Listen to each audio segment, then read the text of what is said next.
Hello bros, I'm going to test Fact 0, Bro for Production, next part of Sakura Alien 2.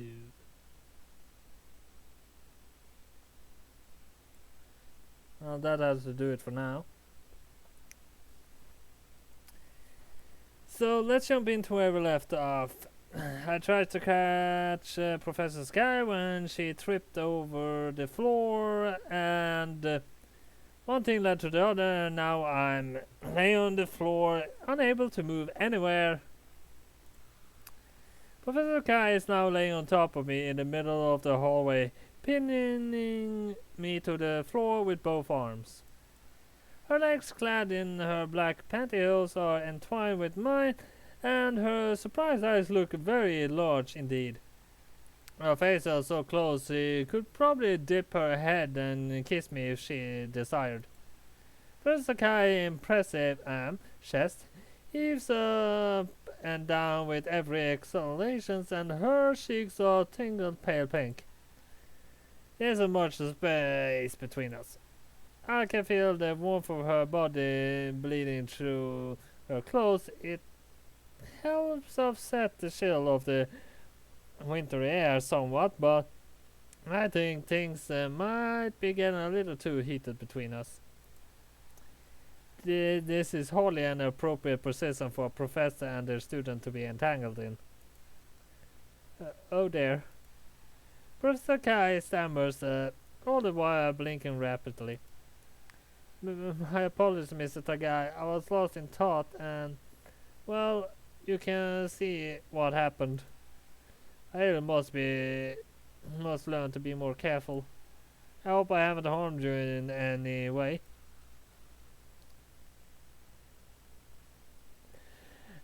Well, you never ever actually called a woman heavy, no matter what, so... Well, unless they actually are heavy and you have no interest in them whatsoever. I mean, some person, it would not harm if they lose some weight, because, I mean, sure, they might be from a family that have a hard time than anybody of losing weight, but that doesn't give them an excuse to not try. I mean, you feel much better when you're actually working out. I'm fine, don't worry. Oh no, I'm fine. I try to reassure Professor Sakai, though in truth my head is pounding. I suffered a pretty nasty knock when I hit the ground, as did my elbow, which is now aching. I don't think I've broken anything, but I certainly felt better. I'm happy to help. I could hardly stand by and let you collapse. If I was able to break a fall, then I'm happy. Oh, wow. Get him. Yuri was standing off to the side, giggles to herself.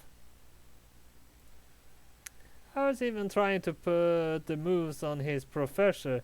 He's so daring. My Donny is certainly quite a playboy. But that's fine. I forgive him, no matter how many women he seduces. He can't help it, I suppose, being so soft and charming. Such flirtatious line must come to him naturally as easily as breathing. Actually, that's kind of my life. I mean, I have more than a few times accidentally seduced people without any intent to do so. I mean, I don't know what's happening. I just seduce them without thinking.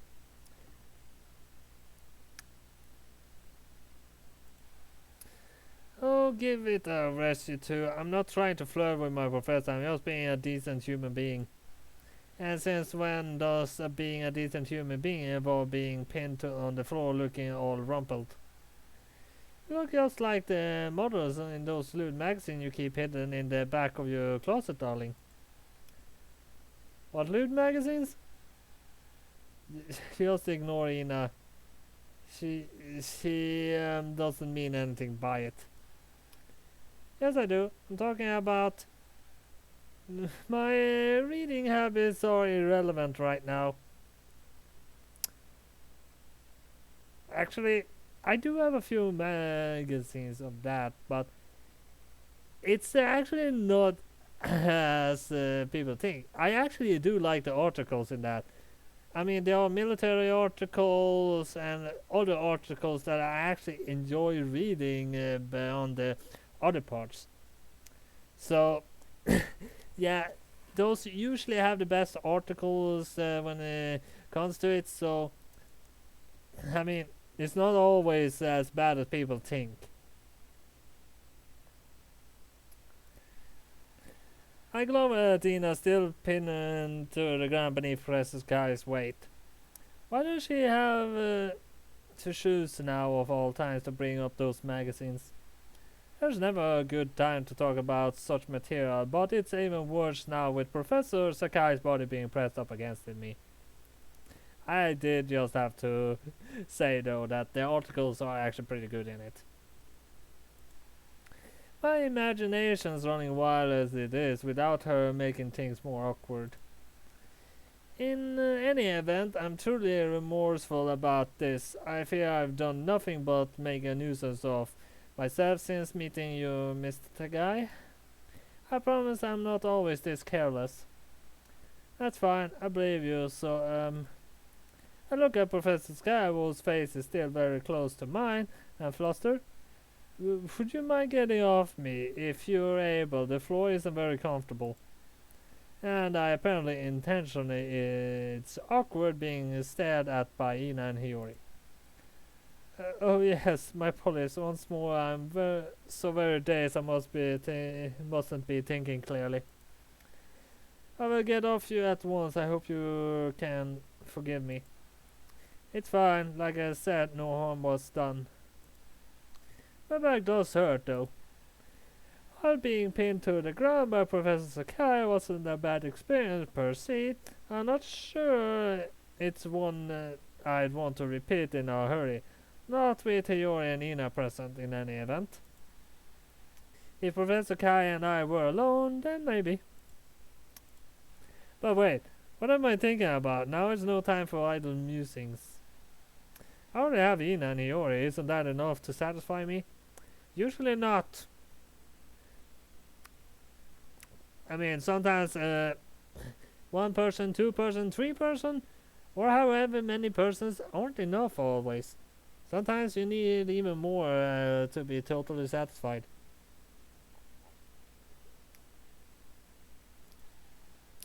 Since when did I become so greedy? Maybe my housemates are alright about me. I really am the worst.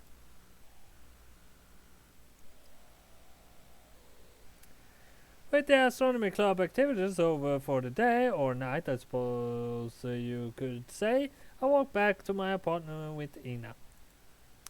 It's a little after 2200 and the chill air is colder than ever before. I shiver in my coat, my hands buried deep inside my pockets of my pants. While I walk, my footsteps echoing about the empty streets, I think back upon Professor Sakai. And no, I'm not just thinking about her close intimate encounter in the hallway. Though I'd been lying if I said I didn't occupy at least a sliver of my brain working capacity. I can still recall how she gazed at Ina on the rooftop as though she was searching for something. Well, she might actually be an alien hunter. That is a possibility. What was the searching for though? Was she even searching for anything? Could it be possible I'm reading into things too much? Nope, there's no such thing as reading into things too much. I had so much fun tonight. Ina exclaims, drawing me from my thoughts. She beans her arms linked behind her back and a glance at me from over the shoulder. It's a shame we weren't able to go ahead with our competition as we had planned. I was looking forward to eating a week's supply of pudding. But I suppose we can postpone it for a later date. You're that certain that you would win then? Of course. When it comes to the pursuit of pudding, I have no options but to emerge the victor. Your wallet may have been able to escape tonight, darling, but you won't be so fortunate next time. Oh, he now laughs enthusiastically like a blue-blood lady. Her laugh is so gracious. I'm afraid she might disturb the people in the apartment block that we're passing during our walk. But I remind myself, it's not all that late. It's pitch black outside, sure, save for the round pale moon, but it's always dark around this time of year. I'm sure it'd be fine. I hope it'd be fine at least. I'm not just referring to Ina's laugh, or even the week's supply of pudding she certainly have to purchase for her. Hey Ina, I was wondering something. What is it, darling? It might be my imagination, but, well, did you notice that Professor Sky was staring at you when we were on the roof? She was? I think so. You were looking up at the source with yours, so maybe it slipped your attention, but she couldn't keep her eyes off you. She was transfixed. Ina ponders, one hand beneath her lower lip. I'm anxious that this news might make Ina anxious in turn, but, well, that might not be so very strange. Yuri has said on multiple occasions that I am very pretty. Perhaps you Earthlings are naturally attracted to me as moths are to flames. So you think Professor Sky has a crush on you? She could. That is a possibility. I know it's not so very common, but it is not unheard of for Earthling females to fall in love with one another. They can do any number of intimate things together, just as Earthlings males and females can. I know I have seen the magazines in your closet. I've read a lot of books in the university library too.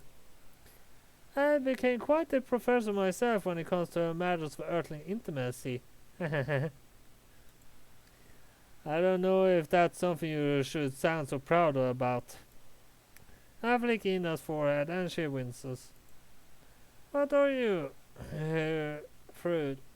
Don't tell me you're thinking of pursuing a career in sexual psychology. I don't know much about Freud. It seems she has a few blind spots after all, despite the thirst for knowledge.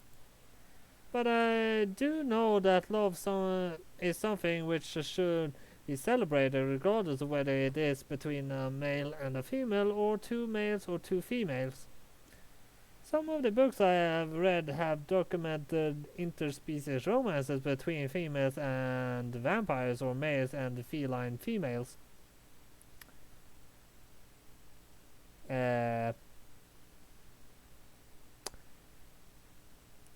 Yeah, those are probably catgirls she means, and well, vampires I don't know really know what to say. I mean, as long as they are partially humanoid, there's really no problem here. Feline females? About furrows. You mean catgirls? Yes, that's right. Succubee seems like a popular target for romantic liaisons too, and a woman with vulpine features. You must have created a good deal of art about any number of romantic entanglements. You're so open-minded. Why, just the other day I read a very interesting story about a woman and who... Okay, now you're going too far. I think I know exactly what that word is, and yeah, that's too far.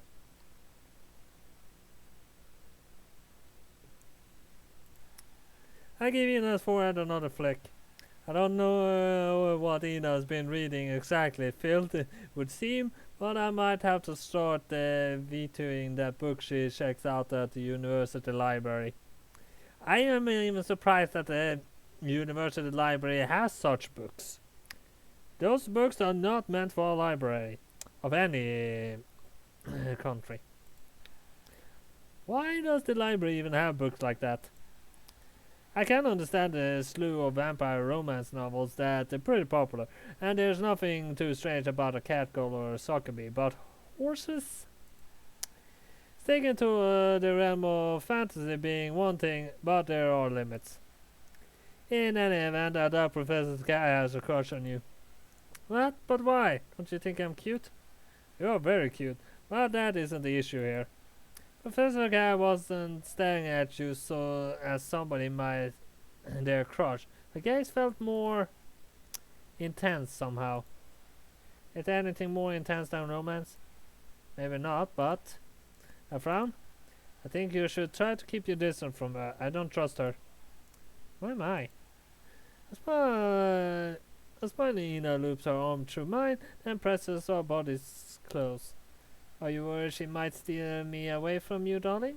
Is that why you are warning me so? I'm worried, yeah. You've become an important part of my life, Ina.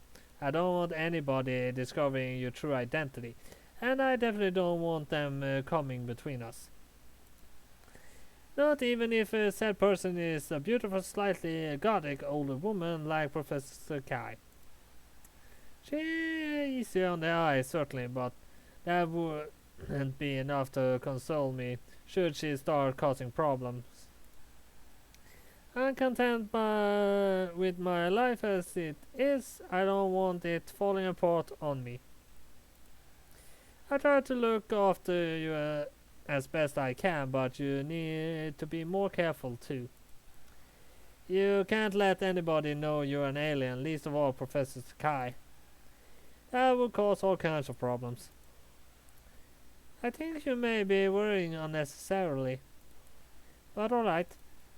Ina relents with a smile. I shall strive to be even more circumspect in my actions, if that is what you desire. I do not wish to concern you, darling, though I must admit, part of me is glad you are fretting so for my sake. A giggle, Ina stands on her tiptoes and presses feather-light kiss to my cheek. It is more gratifying to know that you have come to care about me so, if it makes my heart feel all fuddery. I know that it's not the most scientific term, but I really think this must be true love.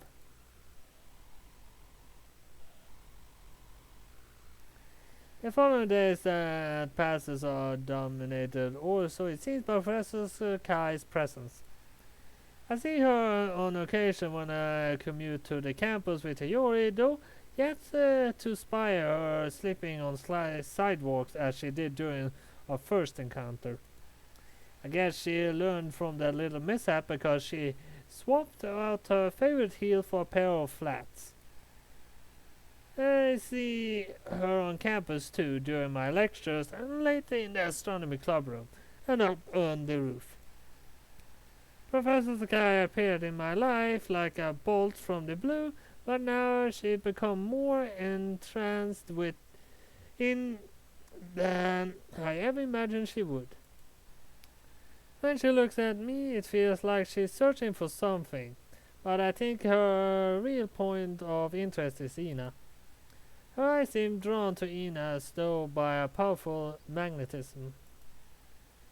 She has not said anything to suggest that she suspects Ina of being anything other than an ordinary human, but the special attention she's paying her is unnerving.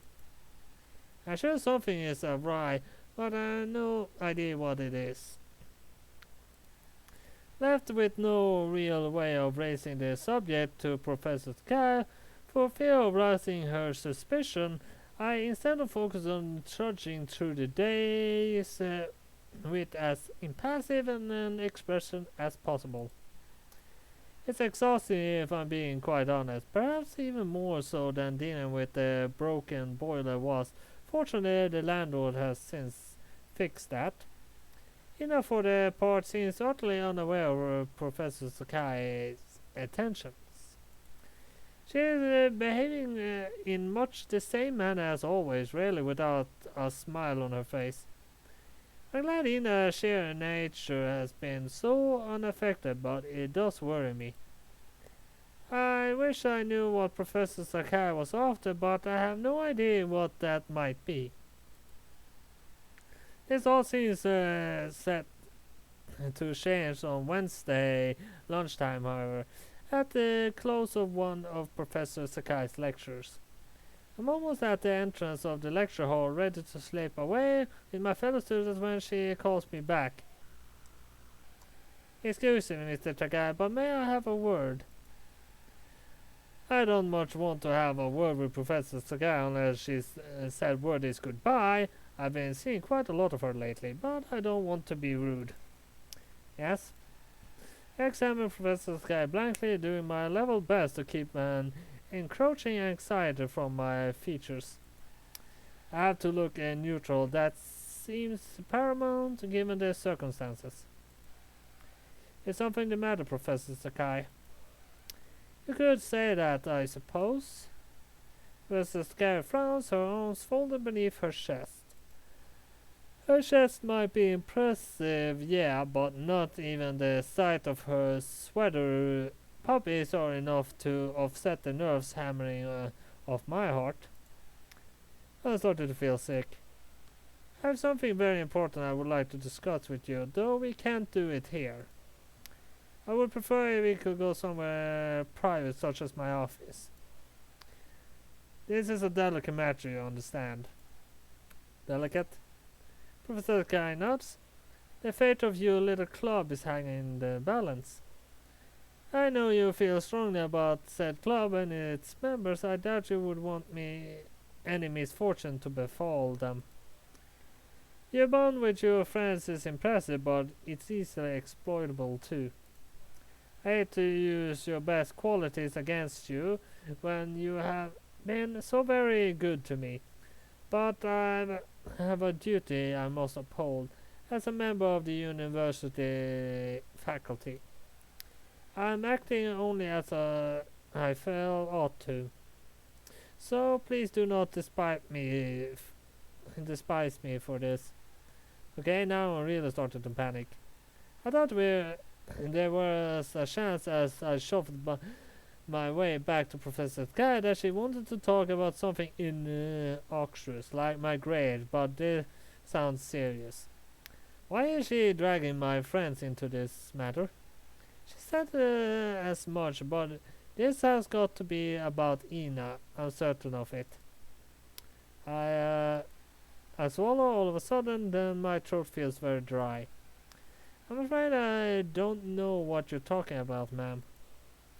You might not know now, but you will in time, should you consent to come with me. You aren't busy, are you? No, I'm not. It's lunchtime. I don't have anything to do right now. Then there should be nothing stopping you and I from having a little chat, one-on-one.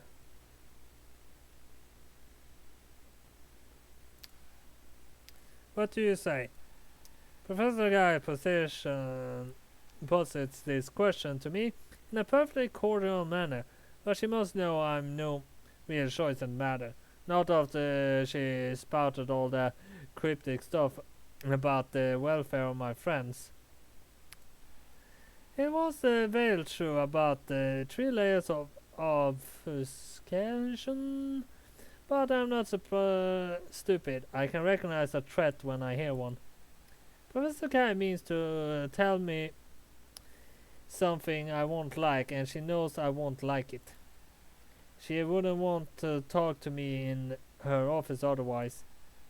I swallow again, trying to slack the unpleasant aridity of my throat, then say, I think that sounds fine, ma'am.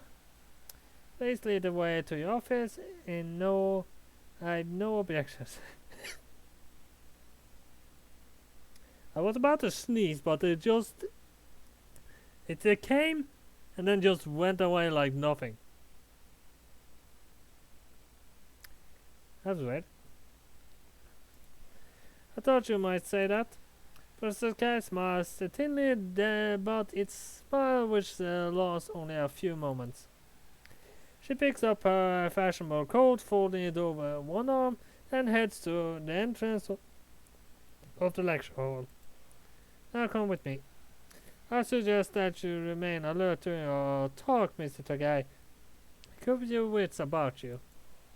You need them.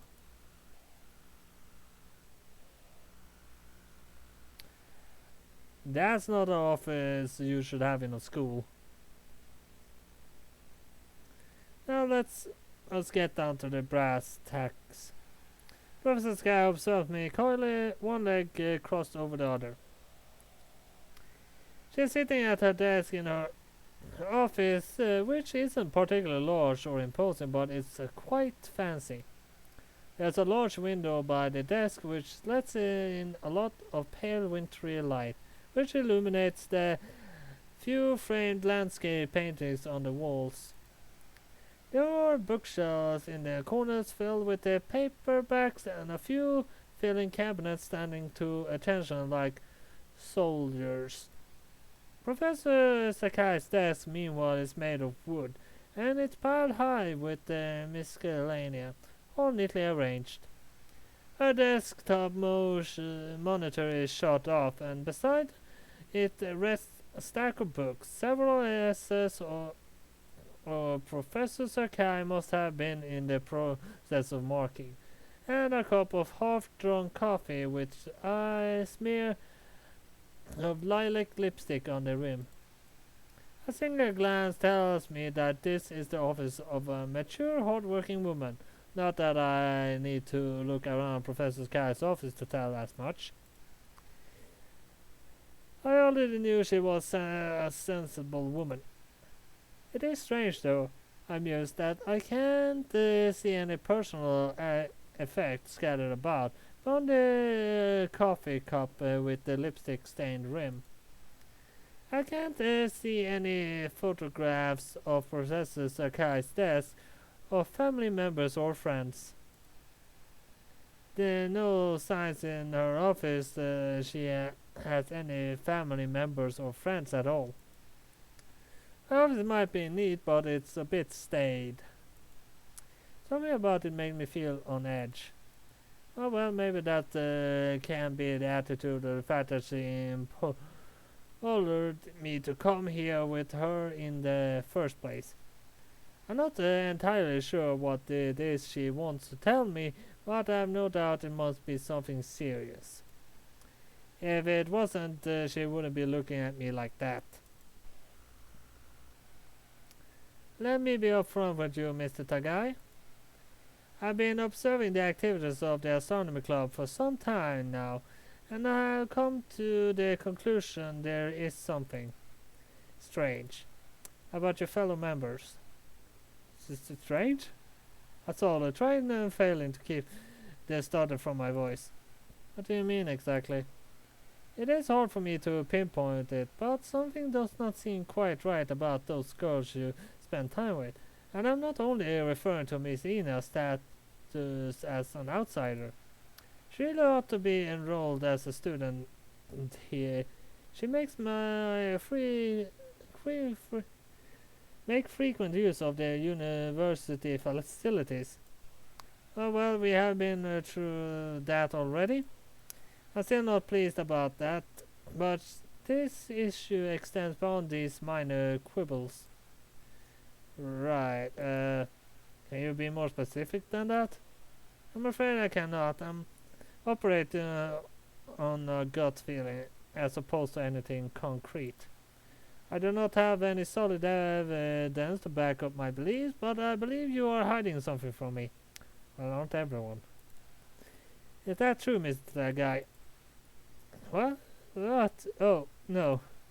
I was unable to meet Professor Sakai's gaze for a moment longer. It's so intense, it feels like my skin is being flayed from my bones. I am reminded once more of the intense look Professor Sakai shot Ina when we first accompanied us on one of our stargazing jumps. She was staring at her then as though she could see straight through her. I feared for the worst then, and I'm even more fearful now. Does Professor Sakai know Ina is an alien? How could she have guessed? Well, I do believe Professor Sakai is also an alien, so... What will happen now? Mr. Sakai, please. Professor Sakai leans forward on her chair, then rests a hand upon my shoulder. I think she means is to be a comforting gesture, but I feel more like a threat. As an educator, it's my job to listen to the concerns of my students. You can tell me if anything is amiss. No, there are no problems, really. I thought Professor gasping hand from my shoulder and inched back in my seat. It might be a cold, wintry day, but my innards feel unnaturally frigid. It's getting hard to breathe. I can tell that I'm panicking, but it wouldn't do to let Professor Guy see that. That would only heighten her suspicions. I have to try and play it cool, and that means I have to stop stuttering. I don't know what you think you know, but there's nothing wrong, really. Are you sure? Professor Guy raises an eyebrow. Would you be prepared to swear that upon the lives of your parents and all those you hold dear? Well, that's a little extreme, I think. Well, Go now, Mr. Guy. Don't play coy with me. You and I both know you're hiding something. You're not nearly adept enough at lying to fool me. You're not young and... You're too young and naive for it, and much too kind. Your loyalty towards your friends is admirable, but it's vastly more important than I uncover the truth. That is why I was sent here. I will stop at nothing when it comes to discerning your secrets. You do not have to offer this information up to me of your own volition, of course. I cannot make you do that. If you fail to comply, however, I will have to you will have to face the consequences. What consequences? I stammer out the reply after what feels like entirely too long. My throat constricted with tension and my fingers digging into my thighs. My stomach is so heavy I feel like I've swallowed a stone. Are you threatening me, Professor? I would not if I felt I had any alternative. But as you insist upon being stubborn... She actually broken the rules now. She confessed that she was threatening me, and a professor can never threaten a student. Professor Sakai sighs. Yes, I suppose I am threatening you. If you refuse to cooperate with me, I will lodge a formal complaint with the higher-ups at the university. I have enough sway that I should be able to get you expelled. What? That's even taking it too far. They can't really get me expelled for nothing. If I refuse to tell a teacher something, they can't really expel me. Expel? For what? What have I done to deserve that? You've not done anything other than allow Miss Ina repeated access onto campus, which is not a punishable offense in and of itself. But though I may not appear it, I am an imaginative woman.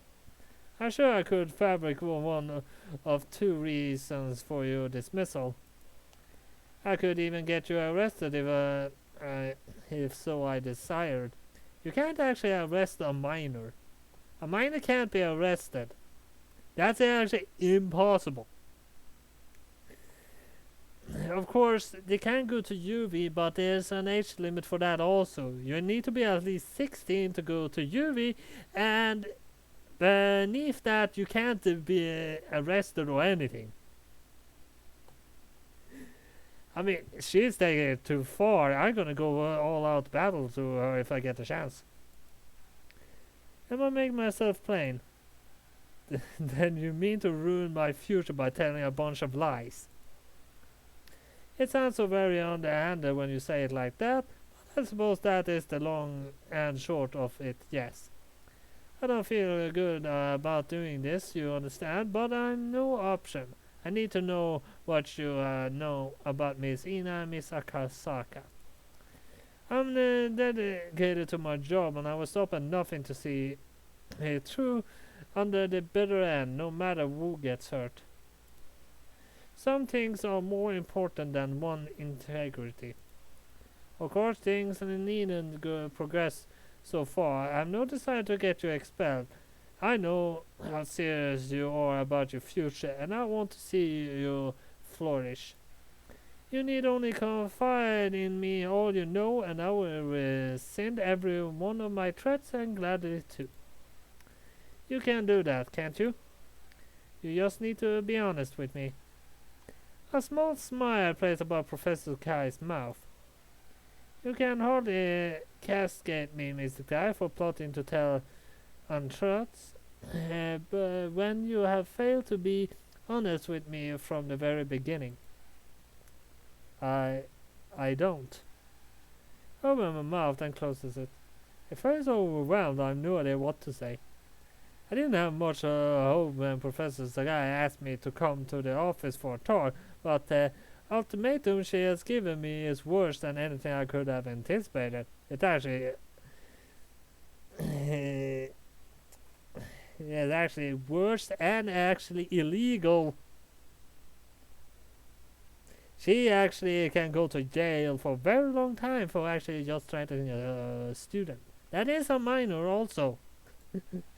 It seems almost unbelievable that early this morning I walked to campus with Hiyori and Nina. I felt so peaceful. I had no idea back then that my life was about to take a drastic turn. Now the threat of being expelled is hanging over me like a proverbial rain cloud. As far as I can see, I have two options. I can either betray Ina and admit that she's an alien, or I can keep quiet and let Professor Sakai ruin my future. I don't much like either choice.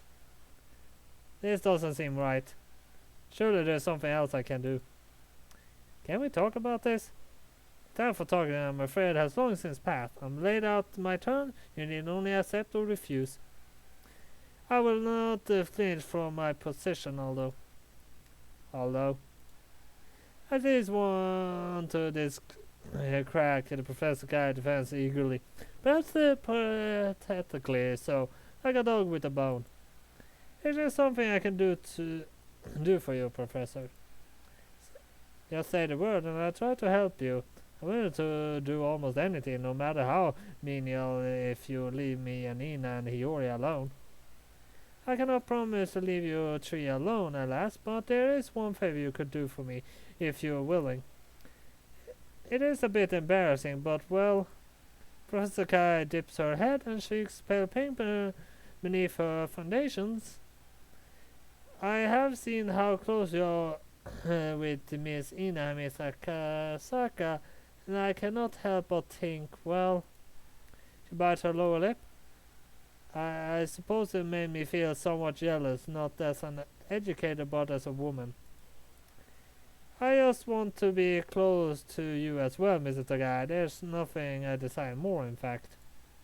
Mr. Tagai's eyes burrow into mine, half-lidded, but her expression is intense.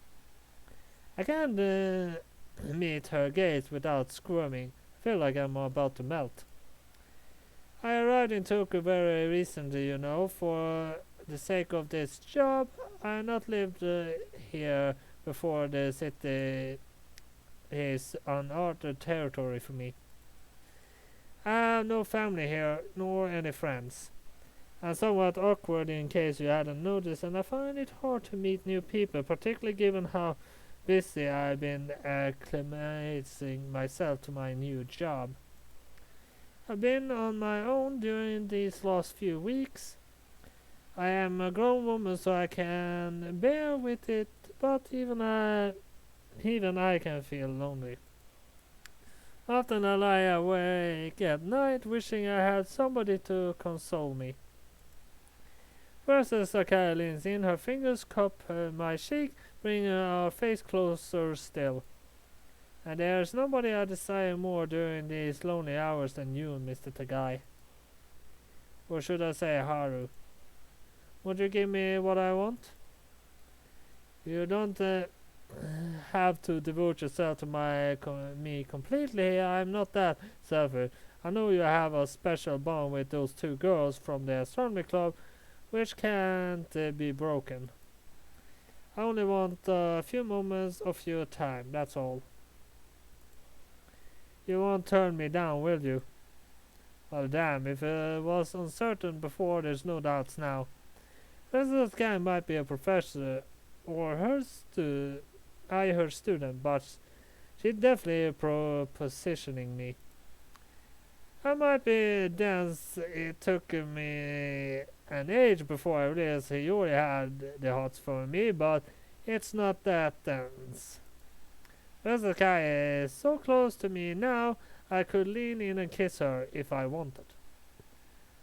By that token, she could also lean in and kiss me, but I think that she's waiting for my say-so. Forceful though her confession, she's being awfully considerate of my feelings.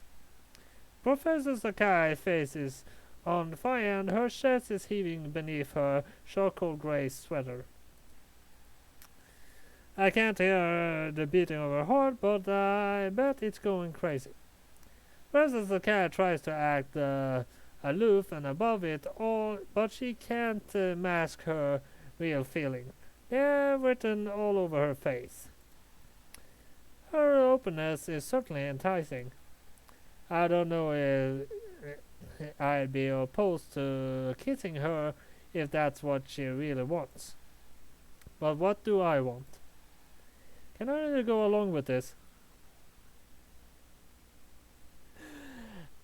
Oh, I mean, it's technically is unethical, but I mean, she has already gone way too overboard, and I mean, if we kiss her, we can actually maybe use that to our advantage. I mean, technically our life is on the line, and we could probably get a few things that we could eventually use to actually get out of this and probably be unscathed. So, I would say let's kiss her and see where it goes. I mean, to think about this seriously, I really do. Really, I do. But Professor Sakai's flush face is so lovely, it's eroding away my brain. I can't be sensible right now, not when Professor Sky is looking at me like that. What man could resist when so attractive a woman is propositioning them so openly? I know that I can't. I'm not an alien like Ina. I'm only human. I want to hold Professor Sakai to me, and I want to impress my mouth upon hers. I want to feel how soft her lips are. I want to taste her saliva. I want to kiss her. And that's a picture, so we're gonna save here. So that was all I have for Sakura Alien 2 this time, so hit like and subscribe, and see you next time. Bye.